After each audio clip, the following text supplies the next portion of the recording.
Good morning everyone. आज आम स्वतंत्र शिक्षा विषय रे आलोचना करिबा। स्वतंत्र शिक्षा कहले आम कौन बुझुचे बा स्वतंत्र शिक्षार संज्ञा कौन? स्वतंत्र शिक्षा कहले दिव्यांग पिलामानक पाए उद्दिष्ट एक शिक्षा व्यवस्था को आम स्वतंत्र शिक्षा कहूँ। अर्थात उदाहरण स्वरूप शारीरिक अक्षमता बा मानसिक अक्षमता बा असाधारण पिलामानक पाए उद्दिष्ट शिक्षा व्यवस्था को जो प्रणाली माध्यम रे सेमानंकु शिक्षा देवा दिया जाए ताकू आमे स्वतंत्र शिक्षा कही थाउ। स्वतंत्र शिक्षार मुख्य उद्देश्य है जे दिव्यांग पिला माने किपरि भावरे समाजर साधारण वर्ग रे समान भावरे कार्य करि पारिबे, तांको कार्यकारिता रे दक्षता सृष्टि करि पारिबे तथा सेमाने विभिन्न कार्यकलाप तथा समाज रे एक सुसंगत एवं सुनियमित व्यवहार प्रदर्शन करी तथा सेमानंकर साधारण जीवन यापन करि पारिबे सेतिपाई उद्दिष्ट एक शिक्षा प्रणाली जहाँकि 1963 मसीहा पूर्व स्वतंत्र शिक्षा पाई कौनसी कार्य करा जाय नथिला बा कौनसी नियम लागू करा जाय नथिला। तो आमे जानिबा जे स्वतंत्र शिक्षा बा दिव्यांग पिलामानक पाई केबेठू आयोग गठन करागला बा नीति गठन करागला से विषय आज आमे पुंखानुपुंख भावे आलोचना करिबा। प्रथमे तो स्वतंत्र शिक्षा पाई कोठरी आयोग जोटा कहूँ आम ए कोठरी कमिशन 1964 मसीह 1967 मसीह स्वतंत्र शिक्षा पाई एक आयोग गठन करागला जो कि कोठरी आयोग तथा 1964 रु 1967 मसीह स्वतंत्र शिक्षा पाई प्रस्ताव दिगला। प्राथमिक शिक्षार उन्नति पाई एथिरे प्रथमे तो आईन कार्यकारी करने व्यवस्था करागला। 6 रु 14 वर्ष पर्यंत मागणा शिक्षा जोगाई देवा, मध्याह्न भोजन जोगाई देवार व्यवस्था तथा दिव्यांग पिला माने किपरि भावे साधारण विद्यालय रे पाठ पढ़िबे तारी व्यवस्था करिबा पाई एथारे एही आयोग रे निष्पत्ति नियागला। आईईडीपी जानिथिबो आईडीपी 1982 मसीहा टू 1983 मसीह जोटा को आम कहूचे integrated education for disabled childrens पाई उद्दिष्ट हैला। आम जानिबा जे एनईपी मीन्स कौन, एनईपी रो अर्थ कौन, या केबेठू कार्यकारी हैला बा केबे या को आयोग रे गठन करागला से विषय रे जानिबा। एनईपी 1986 जहाँ को कहूची नेशनल एजुकेशन पॉलिसी। प्रथम तो एनईपी रो फुल फॉर्म हैला नेशनल एजुकेशन पॉलिसी। 1986 रे ताकू करागला।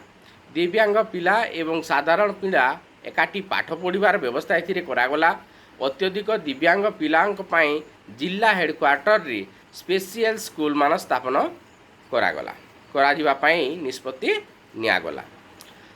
तापरे आसिला कौन ना पीआईईडी कौन, पीआईईडी होची जोटा कि 1987 मसीह पीआईईडी एक्ट अर्थात project on integrated education for disabled childrens.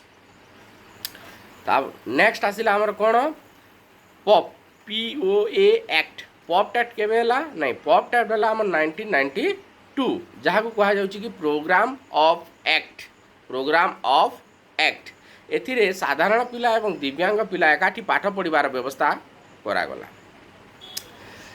Next आसिला कौन जे आरसीआई एक्ट केबे हला, आरसीआई एक्ट कौन से विषय आम पुंखानुपुंख भाव आलोचना करिबा। आरसी एक्ट होची तार फुल फॉर्म होची रिहेबिटेशन काउंसिल ऑफ इंडिया, भारतीय पुनर्वास परिषद संस्था जोटा कि 1992 मसीह कार्यकारी हैला बा ए एक्ट 1992 मसीह हैला। एथिरे 3टी चैप्टर रही एवं 30टी अध्याय रही।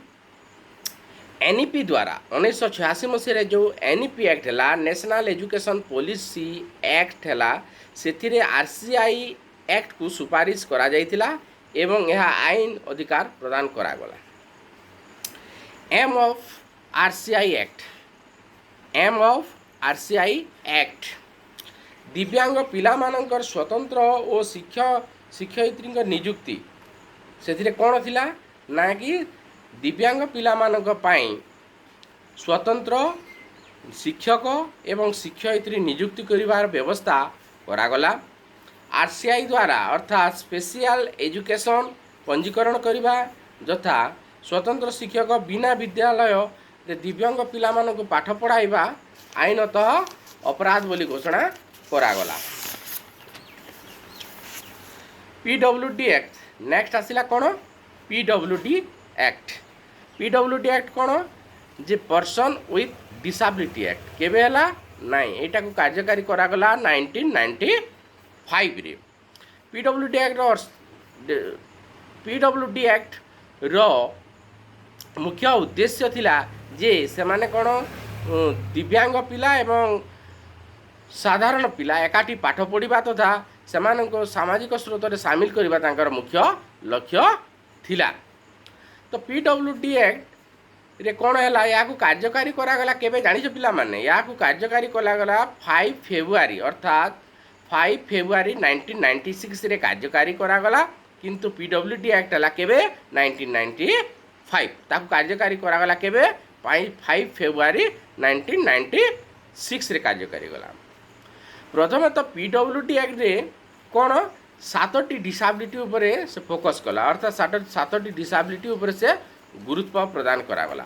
से 7टी डिसेबिलिटी कौन तारी विषय रे चलो आग को जानिबा।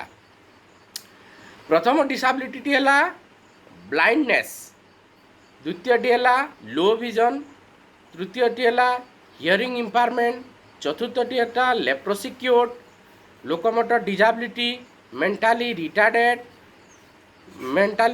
जहाँ को एबे कहा जाउची इंटेलेक्चुअल डिसेबिलिटी, देन है मेंटल इलनेस। तो यही जो 7टी डिसेबिलिटी रहा किए देला ये देला आमर पीडब्ल्यूडी एक्ट 1995। तो 1995 कौन देला ये 7टी डिसेबिलिटी को से प्रदान कला।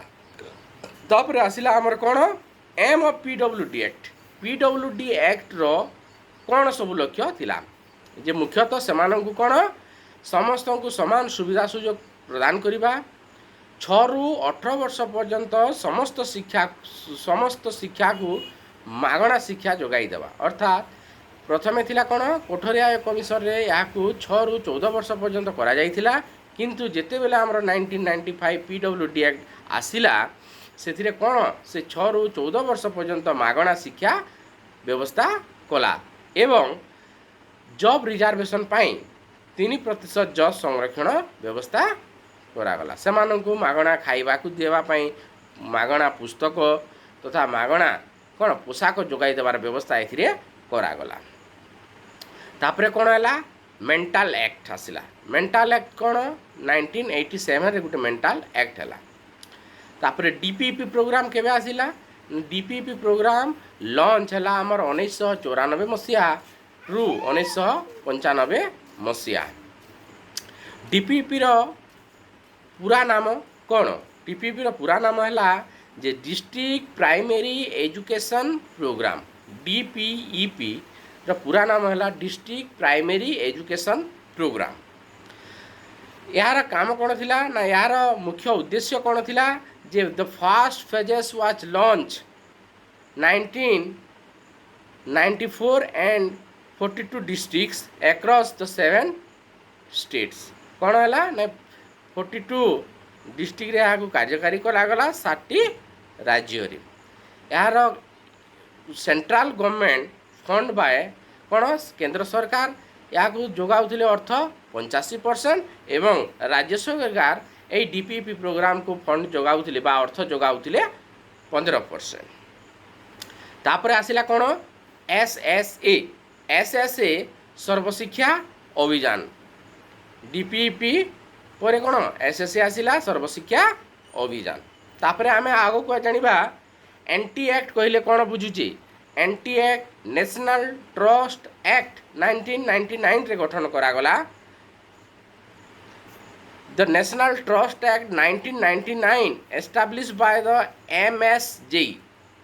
एमएसजेई को जानी थे एमएसजेई रो अर्थ है ministry of social justice empowerment ministry of social justice and empowerment. NT act चारिटी पार्ट अर्थात चारोटी डिसेबिलिटी उपर से गुरुत्व आरोप कला। गोटे है आमर एएसडी आउ गोटे है आमर सेरिब्रल पल्सी आउ गोटे है mentally retarded and multiple disability. तो एसएसए केबे कार्यकारी है ना 2000 मसीह कार्यकारी करागला। यार मुख्य उद्देश्य थिला जे इनक्लूसिव एजुकेशन रो गठन करिबा। थैंक यू आज एतिकी।